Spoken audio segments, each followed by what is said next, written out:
Ladies and gentlemen, in the latest chapter of Jujutsu Kaisen, Yuta has finally showed us his domain expansion. Let's go! और तो और सुकना को defeat करने के लिए यूटा और यूजी दोनों एक साथ काम करने वाले हैं, जहां यूजी की सोल मैनिपुलेशन एबिलिटी एक्चुअली सुकना का खेल खत्म कर सकती है। Oh my God! Okay, it's happening. Everybody stay calm. Jujutsu Kaisen chapter 249 में हमें यूटा और कंजाकू का एक फ्लैशबैक दिखाया जाता है, जहां कंजाकू की सिर कटने की वजह से वो कर्स स्पिरिट मैनिपुलेशन से अपना कंट्रोल खो देता है और उसकी सारी कर्स स्पिरिट्स रैम्पेज पर उतर आती हैं। लेकिन यूटा को पहले से ही ये आइडिया था कि ऐसा कुछ हो सकता है, इसलिए वो रीका के साथ रेडी हो जाता है और सारी कर्स स्पिरिट्स को डिस्ट्रॉय कर देता है। और इधर दूसरी तरफ हम लोग देखते हैं कि कंजाकू के सिर कटने के बाद भी वो अभी भी जिंदा है। ऐसा इसलिए क्योंकि कंजाकू के पास ब्रेन स्विचिंग कर्स टेक्निक है, जिसकी वजह से जब तक उसका ब्रेन सही सलामत है तब तक इस कमीने को कोई मार नहीं सकता। लेकिन आगे चैप्टर में यूटा कंजाकू के सिर में अपनी स्वॉर्ड घुसाकर ये कमी भी पूरी कर देता है, which means he's fucking dead. लेकिन मरने से पहले कंजाकू कलिंग गेम में एक नया रूल ऐड करके जाता है, जहां वो टेंगिन और ह्यूमैनिटी के बीच के मर्जर को स्टार्ट करने की अथॉरिटी फुशिकिरो मैगमी यानी कि सुकना को ट्रांसफर कर जाता है। यहाँ तक कि कंजाकू इस बेबी टेंगन को भी सुकना की तरफ भेज देता है, जिसके साथ प्रोबेबली सारी ह्यूमैनिटी को मर्ज किया जाएगा। एक मिनट, यानी कि चैप्टर 248 में सुकना ने जिस चीज को खाया था वो असल में बेबी टेंगन था। कंजाकू की मर्जर की अथॉरिटी ट्रांसफर करने के बाद यूटा उसके सिर में अपनी तलवार घुसा देता है और उसका चैप्टर यहीं पर ही क्लोज कर देता है।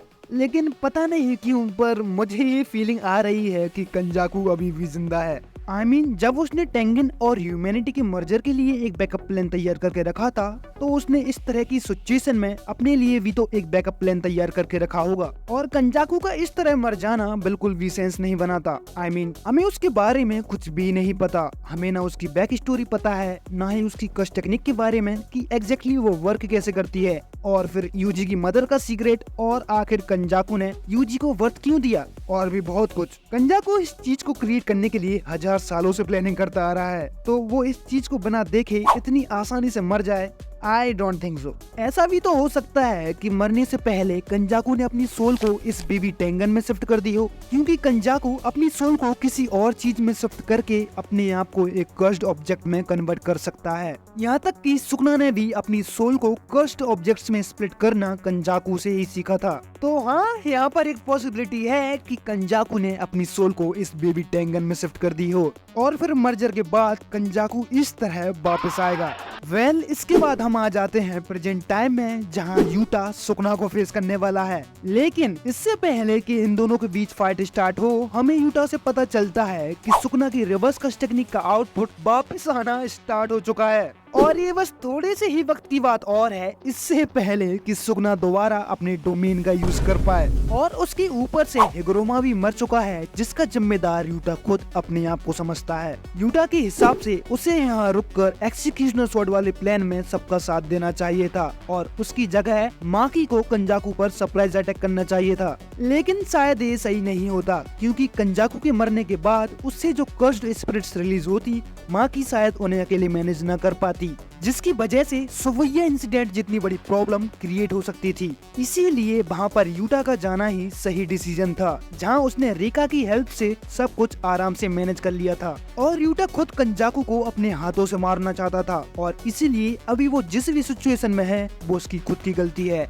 जिसे वो एक्सेप्ट भी करता है। इसके बाद यूटा और सुकना के बीच फाइट स्टार्ट हो जाती है, जहाँ यूटा सुकना पर अपनी स्वॉर्ड से अटैक करता है, लेकिन सुकना यूटा की स्वॉर्ड को अपने हाथों से पकड़ लेता है विदाउट इवन टचिंग इट। यहाँ सुकना प्रिसाइज स्लैशेस लाइक चेनसोस का यूज कर रहा है, जो यूटा की स्वॉर्ड को सुकना के हाथ से टच नहीं होने देते। लेकिन यूटा भी अपनी स्वॉर्ड को छोड़ देता है और सुकना को उसके गट्स में एक जोरदार पंच मारता है, जिसके बाद यूटा और सुकना एक दूसरे पर मुक्कालात बरसाते हैं। और फिर फाइनली यूटा सुकना के खिलाफ यूज करता है अपना domain expansion. My God! Okay, it's happening. Everybody stay calm.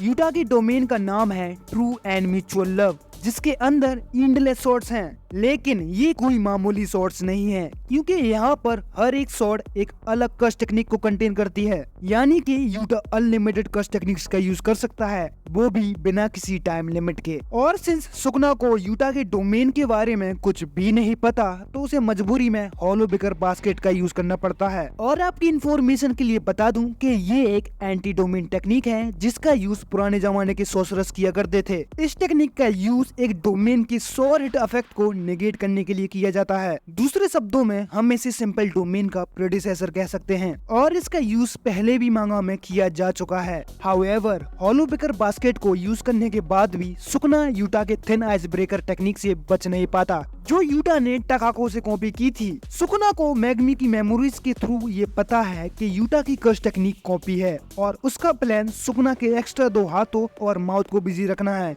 by forcing him to constantly maintain hollow beaker basket। सुकना को हॉलो बेकर बास्केट कॉन्स्टेंटली इसलिए मेंटेन करके रखना होगा क्योंकि यूटा अपने डोमेन में कभी भी एंजल की कस्ट टेक्निक को यूज कर सकता है। और तुम लोगों को पता ही है कि पिछली बार एंजल की कस्ट टेक्निक ने सुकना का खेल लगभग खत्म ही कर दिया था। तो एंजल की कस्ट टेक्निक की सोर हिट इफेक्ट से बचने के लिए सुकना को हॉलो बेकर बास्केट को कॉन्स्टेंटली यूज करते रहना पड़ेगा। लेकिन बात सिर्फ यहीं तक ही खत्म नहीं होती, क्योंकि एक तरफ से यूटा अपनी अनलिमिटेड कस्ट टेक्निक से सुकना पर अटैक करता रहेगा, और फिर यूजी अपने सोल सीजिंग पंचेस से सुकना को मैग्मी की बॉडी से बाहर निकाल फेंकेगा, जिससे फाइनली मैग्मी बच जाएगा और सुकना का खेल खत्म। तो इस चैप्टर में ये फाइनली कंफर्म कर दिया जाता है कि यूजी के पास सोल मैनिपुलेशन एबिलिटी है। अब ये यूजी की इनेट टेक्निक है या सिर्फ एबिलिटी, इसके बारे में चैप्टर में कुछ भी मेंशन नहीं किया गया, तो इसके बारे में मैं ज्यादा कुछ सॉली नहीं बोल सकता। खैर, नेक्स्ट चैप्टर में हमें यूजी एंड यूटा वर्सेस सुकना देखने को मिलेगा, और सिंस सुकना अपनी रिवर्स कस्ट टेक्निक का आउटपुट रीगेन करने लगा है, तो अच्छा होगा कि ये दोनों जल्दी से जल्दी कुछ करें,